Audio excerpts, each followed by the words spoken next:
Tonight, she talks with the state agency that oversees insurance in Montana about what can be done to break the deadlock between health insurance companies and air ambulance companies who have not reached agreements. Sarah? Yes, Mackenzie. In 2014, the state auditor's office received several complaints from Montanans confused about getting bills for using an air ambulance service that was not covered by their health insurance provider. The air ambulance customers were sometimes left with a huge bill soaring into thousands of dollars.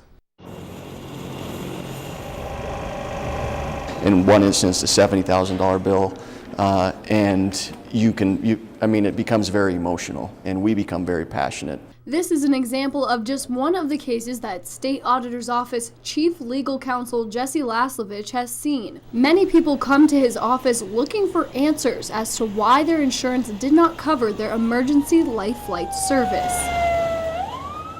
While he can help negotiate with insurance companies, since private air flight companies are governed by federal law, his hands are tied. And the problem is there's nothing we can do.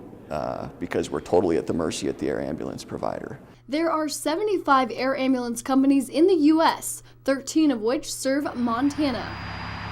All are regulated like commercial airlines. The air ambulance industry isn't an airline, right? I mean, I'm not going on to Kayak or Expedia and saying, oh yeah, there's Montana Medical Transport. I'm going to take a flight from Helena to Salt Lake with them. At this point, all the state can do to help patients is negotiate with the insurance companies and encourage them to work out a deal with the air flight company.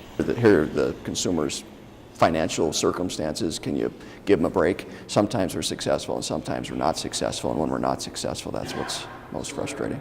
While the current system can be frustrating, there may be a solution to this. A Montana legislative committee has reached out to our state's congressional delegation about the federal regulations. We sent a bipartisan letter to the congressional delegation for Montana, and I know it's on their radar screen. So the big solution from our perspective is we need Congress to say the states aren't preempted by the federal government when it comes to air ambulance membership programs. That's a simple solution.